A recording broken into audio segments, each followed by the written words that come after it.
देखिएगा, property tax जो है वो एक बहुत इम्पॉर्टेंट ज़रिया होता है किसी भी म्युनिसिपैलिटी की आय का। और उसी को देखते हुए जम्मू कश्मीर में भी इसको प्रॉपर्टी टैक्स को नोटिफाई किया गया है। और अभी तक अगर हम अपने रेवेन्यूज़ की बात करें, तो मैं अगर जेएमसी की बात करूं तो हमारा करीब रेवेन्यू एक्सपेंडिचर जो है वो करीब 300 करोड़ रुपए है। और उसके कंपैरिजन में जो हमारी अर्निंग है वो करीब 30 करोड़ रुपए है। और ये केवल मैं रेवेन्यू एक्सपेंडिचर की बात कर रहा हूँ। इसके अलावा हमें कैपिटल एक्सपेंडिचर में हम अलग से जो नालियाँ गलियाँ बनाते हैं उसके ऊपर भी हम खर्चा करते हैं। इसके अलावा भी हमें सेंट्रल गवर्नमेंट से, चाहे वो स्मार्ट सिटी के तौर पर हो या फिर एसबीएम स्वच्छ भारत मिशन में या फिर अमृत के तहत भी हमें पैसे दिए जाते हैं। लेकिन जो रेवेन्यू एक्सपेंडिचर है, गवर्नमेंट एटलीस्ट वो एक्सपेक्ट करती है कि हम उसका कुछ पार्ट खुद कवर करें, और अभी तक हम उस पोजीशन में नहीं थे।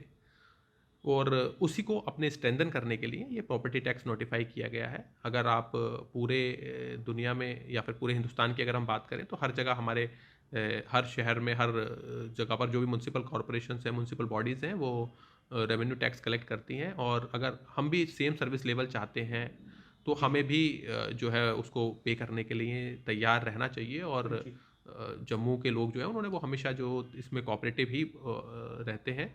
और जम्मू म्यूनसिपल कॉरपोरेशन की तरफ से, मीन्स गवर्नमेंट की तरफ से जो रेट नोटिफाई भी किए गए हैं वो भी बहुत नॉमिनल रेट्स हैं। जिसमें अगर आप एक छोटे घर की बात करें या फिर छोटी दुकान की बात करें, तो उस पर बहुत नॉमिनल रेट लगाया गया है और प्रोग्रेसिव वे में ये रेट लगाए गए हैं।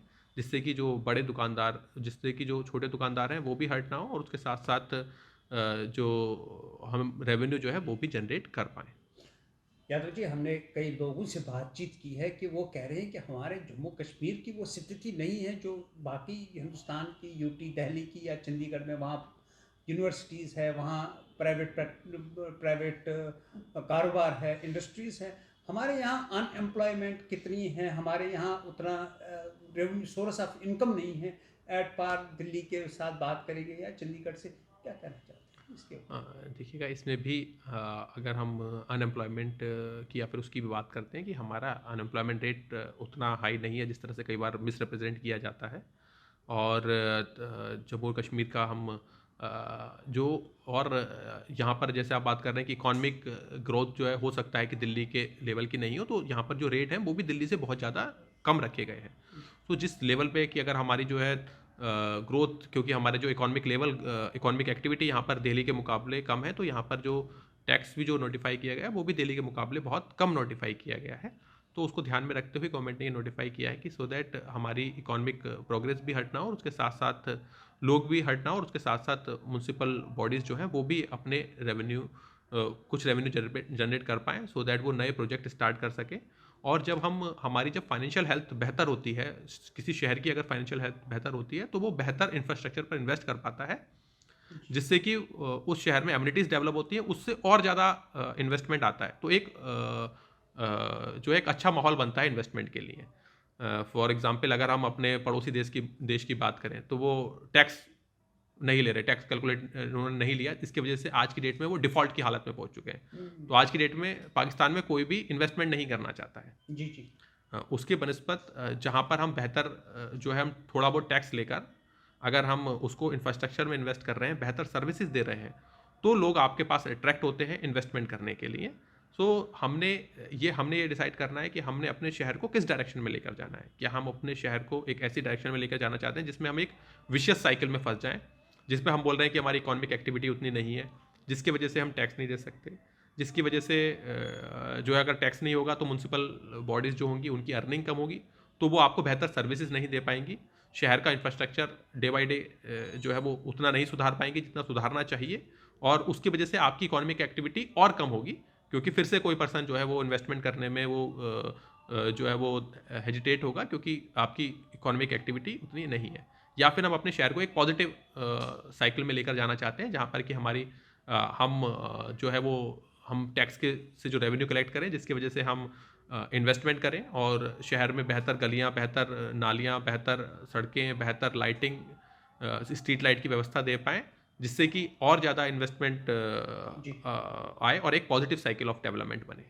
कितना आयकर आपने कोई कैलकुलेशन की होगी, कितना आयकर हम जो म्यूनिसिपल कॉरपोरेशन के अंदर आ जाएगा जब आप प्रॉपर्टी टैक्स लगाएंगे? देखिएगा, इसमें प्रॉपर्टी टैक्स जो है हमारा, जो संपत्ति कर जो है वो हमारा हम पहले साल में हम एक्सपेक्ट कर रहे हैं कि हम जो है करीब 30 से 40 करोड़ रुपया हम जो है वो संपत्ति कर जो है वो जमा कर पाएंगे, प्रॉपर्टी टैक्स जमा कर पाएंगे।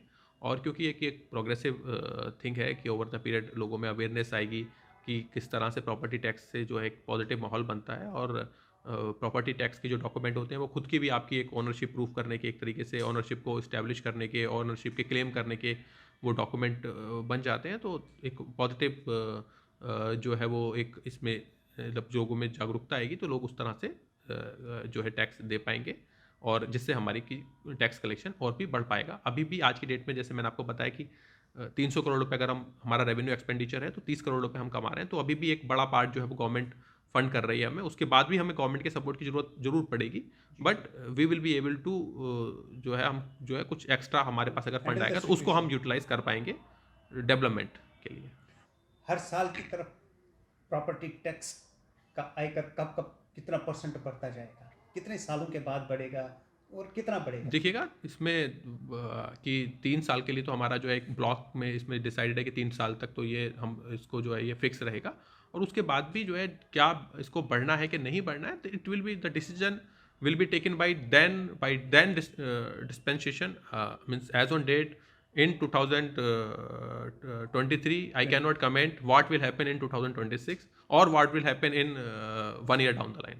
जी, क्या कहना चाहते हैं आप जो आपको सुन रहे हैं या देख रहे हैं हमारे? मैं सभी जम्मू वासियों से यही अपील करूंगा कि वो पहले हमारे पूरे जो प्रॉपर्टी टैक्स की जो रिजाइम है उसको समझें, और उसमें क्या क्या आप पे कितना प्रॉपर्टी टैक्स जो है वो आप पे लगने वाला है आप उसको समझें। कौन कौन सी एग्जेम्प्टेड कैटेगरी है, फॉर एग्जांपल 1000 स्क्वायर फीट तक की जो एग्जेम्प्टेड कैटेगरी है उसको आप समझें पहले कि कहाँ कहाँ पर एग्जेम्पशंस है, कहाँ कहाँ पर किस पर कितना प्रॉपर्टी टैक्स लगेगा। उसके बाद we can always have a positive discussion कि किस तरीके से हम इसको और बेहतर बना सकते हैं, किस तरीके से हम इसको और प्रोग्रेसिव बना सकते हैं। But at the same time जो है हमने इसको एक पॉजिटिव वे में लेना है कि अगर हम कोई रेवेन्यू अर्न करेंगे इसके थ्रू तो वो भी जम्मू के लोगों पर ही हमने एक्सपेंडिचर उसका करना है, जम्मू के लोगों को की ही लाइफ बेहतर बनाने के लिए करना है। ये आपका एक कंट्रीब्यूशन होगा अपने शहर को बेहतर बनाने के लिए, कि जब हम जिस तरीके से हम जो है वो जो घर को मीन्स कोई भी अगर जब हमारा घर चलाना होता है तो उसके लिए हमने बजट अपना घर का भी हम बनाते हैं, उसी तरीके से जम्मू म्यूनसिपल कॉर्पोरेशन का भी हमने बजट बनाना है। जब हमारे पास रेवेन्यू होगा तभी हम जो है वो शहर को साफ रख पाएंगे, शहर को सुंदर बना पाएंगे। तो मुझे पूरा विश्वास है कि जम्मू के लोग इसमें हमारे साथ पॉजिटिव वे में हमारे साथ चलेंगे और अपने शहर को एक बेहतर शहर बनाएंगे। टेक वन अब आपके व्हाट्सएप पर।